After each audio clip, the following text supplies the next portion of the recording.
এই সরকারের ভেতরে আরেকটি সরকার রয়েছে এবং এইটি এখন নাকি প্রায় সকলেই জানেন। যদি এই অন্তর্বর্তী সরকারের ভেতরে আরেকটি সরকার থেকে থাকে, তারা আসলে কারা বা সেই সরকারটি আসলে কে? ওয়েল, এটাই তো হওয়ার কথা। মানে it's a very dysfunctional government, you have to realize. এখন একটা সরকার যখন মানে অগণতান্ত্রিক সরকার, অর্থাৎ অনির্বাচিত সরকারের ওই ধরনের ক্ষমতা সক্ষমতা থাকে না। এরকম সক্ষমতা না থাকলে যে ঘটনাটা ঘটে সেটা হচ্ছে গিয়ে বিভিন্ন বলয়ের সৃষ্টি হবে এবং তারা তাদের যে ক্ষমতা সেই বলয়ের মাধ্যমে এক্সার্ট করবেন।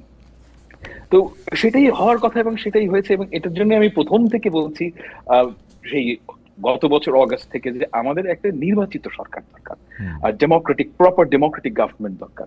এবং তার দেবপ্রিয় সাহেব যেটা বলেছেন এটা আমরা অনেক আগে থেকেই জানি, এবং এর চেয়ে বেশি মানে অন্যরকম কিছু হওয়ার কথা না, যেটা হওয়ার কথা সেটাই হয়েছে। তো আমার কাছে এটা খুব একটা অফ গার্ড কোনো কথা মনে হয়নি, আমি এটা বহু আগে থেকেই জানি। এবং শুধু একটা গভর্নমেন্ট না, গভর্নমেন্টের ভেতরে অনেক ধরনের বলয় আছে এবং এগুলো পার্সোনাল ক্যারিজমা কেন্দ্রিক এবং গুজব কেন্দ্রিক। এটা হবেই, এটা যেহেতু স্ট্রং লিডারশিপ নাই, স্ট্রং পাবলিক সাপোর্ট নাই, এরকমই কিছু হওয়ার কথা এবং এরকমই হয়েছে।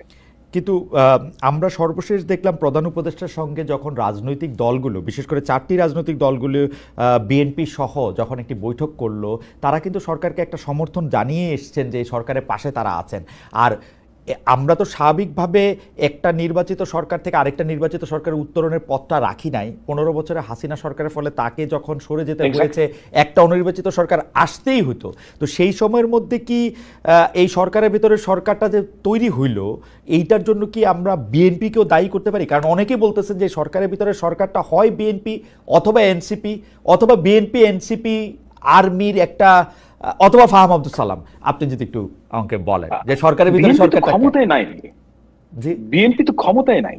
জি, মানে এই সরকারের ভেতরে যেটা অ্যাকচুয়ালি পাওয়ার যারা শেয়ার করেন এনসিপির কয়েকজন নেতা এবং তাদের একটা প্রভাব আছে। এর বাইরে যেই প্রভাব বিএনপির কিংবা জামায়াতে ইসলামের, এটা হচ্ছে কি বিভিন্ন সময় তাদেরকে বিভিন্ন জিনিস চাওয়া হয়, মানে বিভিন্ন তাদের কিছু মতামত চাওয়া হয়, সেই মতামত তারা দেন এবং সেই মতামতের কারণে তাদের একটা প্রভাব রয়েছে। কিন্তু আপনি যদি সরকারের ডিসাইডিং ফ্যাক্টর বলেন, সেই ক্ষেত্রে তো বিএনপির কথা শোনা হয় না। বিএনপির প্রচুর কথা শোনা হয়নি। এবং এটা সত্যি কথা যে বিএনপি এবং জামাত দুটো দলই এই সরকারকে, এবং এনসিপিও, তিনটা দলই এই সরকারকে সাপোর্ট করেছে। এবং আমি এটা বলবো যে বাংলাদেশের ইতিহাসে এরকম ম্যাসিভ সাপোর্ট নিয়ে কোনো সরকার ক্ষমতায় আসে নাই। এবং কোন দলই কিন্তু তাদেরকে, তাদের যে চলার পথ সেটাকে মানে খুব কঠিন করে ফেলছে না। তার একটু চাপ দেয়, কিন্তু চাপ দিয়ে আবার পেছনে চলে আসে। এনসিপি এখন নিজেরাও সরকারের বিরুদ্ধে কথা বলতে শুরু করেছে। আপনার কাছে কি মনে হয় না সরকারের ভিতরের এই সরকারটা আসলে বিএনপি বা বিএনপি ভিতরে? কারণ অ্যাটর্নি জেনারেল থেকে শুরু করে আপনি দেখেন যে সচিবদের মধ্যে অনেকে নিজেদের পরিচয় দিচ্ছেন যে তারা আসলে। আচ্ছা, এখানে কতগুলো রিয়ালিটির কথা আপনাকে বুঝতে হবে। রিয়ালিটি হচ্ছে যে বাংলাদেশের সরকার চালানোর যে অভিজ্ঞতা, সেটা বাংলাদেশে বিএনপি এবং আওয়ামী লীগ এই দুটো দলের ছিল। এবং এই দুটো দল অন্তত 90 সাল থেকে সরকার পরিচালনা করছে। তো বাংলাদেশের যে, বাংলাদেশ খুবই পোলারাইজড একটা সমাজ। এই সমাজে হয় বিএনপি নাহলে আওয়ামী লীগ, এটা অস্বীকার করার কোনো উপায় নেই। এবং এই রিয়ালিটির মধ্যে আসলেই তো অনেক মানুষ বিএনপির কে ভোট দিয়েছে, বিএনপির প্রতি তাদের সমর্থন আছে। কিন্তু দ্যাট ডাজন্ট নেসেসারিলি মিন যে সরকারের যে প্রজেক্ট, সরকারের যে কর্মকাণ্ড, সেই জায়গাটায় প্রভাব বিস্তার করার মতো ক্ষমতা বিএনপির আছে, আমি সেই জায়গাটা মনে করি না। কিন্তু বিএনপির অনেকেই বিএনপি পন্থী বলতে পারেন, কিংবা যাদের বিএনপির প্রতি ভোট দিবেন, এই ধরনের মানুষ তো আসবেই। মানে এটা তো অস্বাভাবিক কিছু না। ওকে, এই প্রসঙ্গে শেষ প্রশ্ন আপনার কাছে জনাব ফাহাম আব্দুল সালাম, তাহলে কি আপনি সরকারের ভিতরে সরকারটাকে কি আপনি চিনতে পারেন? এরা আসলে কারা? এরা কি একটা ক্ষমতা দখল করে দীর্ঘদিন ক্ষমতায় থাকতে চায়, নির্বাচন না দিতে চায়, ডক্টর ইউনূসকে বেশি দিন ক্ষমতা রাখতে চায়, এনসিপিকে এনে ক্ষমতায় বসায় দিতে চায়? এরা কারা আসলে? মানে কারা এত? I mean, status quo people, as simple as that. Status quo as in মানে ডক্টর ইউনূসকে 5 বছর চাই পিপল। সিস্টেম থাকলে, মানে বাংলাদেশের যে কোনো জায়গায় কেউ মজা পেলে থেকে যেতে চায়। এটা হচ্ছে চেয়ারের একটা মজা আছে, এবং এই মজাটা আসলে খুবই আরামদায়ক। এবং এই মজা যারা পায় তারা ওখান থেকে যেতে চায় না। As simple as that. আপনি কি মনে করছেন যে চেয়ারে এখন যারা আছেন তারা সবাই চেয়ারের মজাটা পেয়েছেন খুব ভালোভাবেই পাচ্ছেন? অফ কোর্স, পাচ্ছেন, আচ্ছা। কিন্তু অ্যাবসলিউটলি। তারা মুখে বারবার বলছেন যে তারা আসলে ক্ষমতায় থাকতে চান না, তারা ক্ষমতা থেকে তাদের আসলে বড় কোনো লাভ নাই, কিন্তু চেয়ারের মজাটা তারা পাচ্ছেন ভালো। হয়তো ইউনূস সাহেব চান না, কিন্তু উপদেষ্টাদের মধ্যে অনেকেই চান। না কিন্তু তারা আমি তাদের পার্সোনাল স্পেয়ারে অনেক কথা বলেন, যেগুলো এখানে বলা যাবে না, কিন্তু এরকম অনেক কথা বলেন তারা। আমার বিবেচনায় সরকারের ভিতরে সরকার হচ্ছে এনসিপি, যারা হচ্ছে মানে কোনো একটা জায়গায় আর্মি পুলিশ বা কারো কোনো আইন শৃঙ্খলা বাহিনী কোনো একটা অপারেশন চালাচ্ছে, যারা মনিটর করে ওখানে দেখতে দেখতে, কেউ কেউ বলছেন জুস খেতে খেতে, তা যারা হচ্ছে সরকারের থেকেও আমরা আসলে এনসিপি না তারা বলেন, এনসিপি আবার যখন বলে যে আমাদের আসলে চাঁদা লাগবে, যেমন ধরা যাক যে কবি ও চিন্তক ফরহাদ মাজার যে কথাটা বলতেছেন যে তারাও আসলে একই পথে হাঁটছেন, আমি তাকে কোট করতে পারি যে তারাও আসলে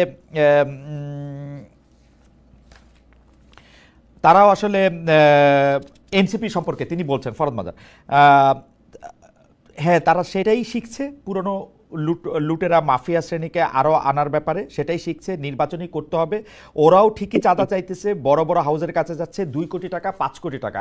জনাব হান্নান মাসুদ, আপনি অনেক জনপ্রিয় একজন নেতা, কিন্তু আপনার বিরুদ্ধেও, না আমি এটা বিরুদ্ধে বলবো না, আপনার পক্ষে এই কথা শোনা যাচ্ছে যে আপনি বড় বড় হাউসকে চাঁদার কথা বলেন, কিন্তু সেইটা আপনি পরে বলেন সরকারের ভিতরে সরকার কারা, এটা যদি আপনি একটু আমাদের বলতেন যে এটা কারা, হু আর দে?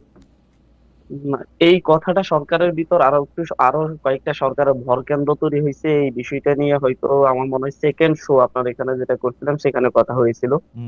আমি আমার দৃষ্টিকোণ থেকে দেখি যে এই সরকার সবচেয়ে দুর্বল হওয়ার কারণ হচ্ছে সরকারের কোনো ধরনের একক ভর কেন্দ্র নেই।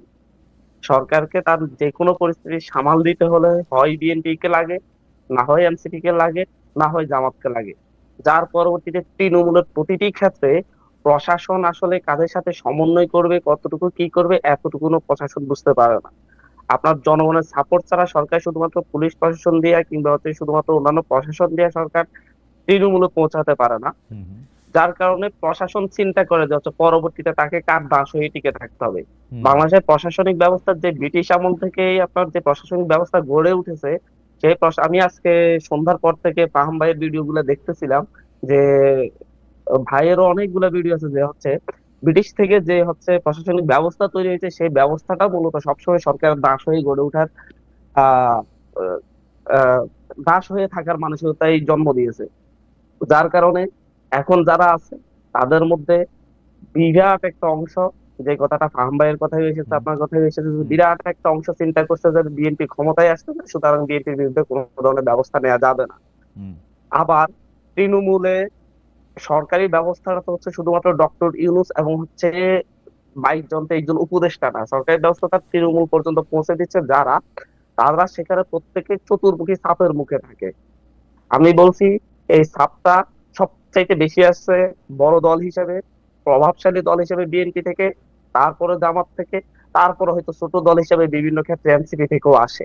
যার কারণে প্রশাসনের নিম্ন স্তরের প্রশাসনিক আহ, আমরা স্তরগুলা আমরা খাপ জনাব খাইতে হান্নান পারে মাসুদ, না। জনাব হান্নান মাসুদ, আপনি খুব এবং গুরুত্বপূর্ণ কথা বলেছেন, আমরা একটু একটু আস্তে আস্তে যাই।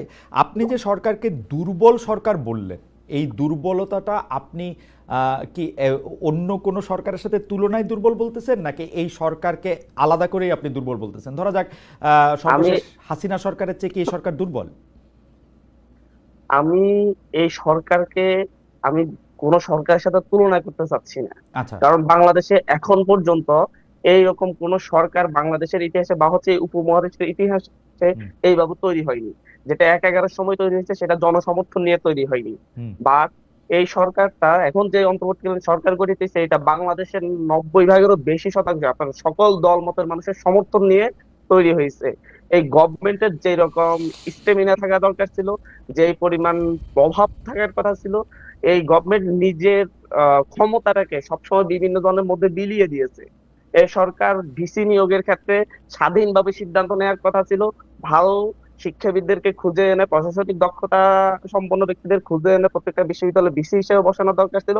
কিন্তু সেই প্রথম ধাপে শিক্ষা উপদেষ্টা চিন্তা করলো জনাব যাচ্ছে না, জনাব মাসুদ, আমি খুঁজে নিই জনাব মাসুদ, বিএনপির এই ভারপ্রাপ্ত সরকার, মহাসচিবকে, জনাব মাসুদ, বিএনপির মহাসচিবকে জনাব জিজ্ঞাসা মাসুদ, করি। জনাব আমি মাসুদ, আমি একটু শেষ করি। আমি জি, বলছি যে হচ্ছে সরকারই তাদের ক্ষমতাটাকে বিলিয়ে দিয়েছে। তারা নিজের হাতে যে ক্ষমতা, যে পাওয়ারটা রেখে দেশটাকে একটা সুন্দরভাবে গুছানোর কথা ছিল, তারা এটা কিছু অংশ, একটা বিরাট অংশ বিএনপির হাতে ছেড়ে দিয়েছে, একটা অংশ জামাতের হাতে ছেড়ে দিয়েছে, আবার সর্বশেষ কিছু অংশ আবার এনসিপি হাতেও ছেড়ে দিয়েছে। ওকে। যার কারণে সরকার নিজে তেমন পরিমাণ কোনো ধরনের ক্ষমতা হোল্ড করে না, এবং হচ্ছে সরকারকে সব সময় একটা মুখাপেক্ষি হয়ে থাকতে হয়। আপনার একটা উপজেলা কিংবা ইউনিয়ন পর্যায়ের কোন একটা নেতাকে অ্যারেস্ট করতে হলে সরকারের পক্ষ থেকে চাঁদাবাজির জন্য হোক বা অন্য কোনো বড় অভিযোগে হোক, জনাব হারুন অ্যারেস্ট করতে মাসুদ, হলে সরকারকে অনুমতি নিতে হচ্ছে।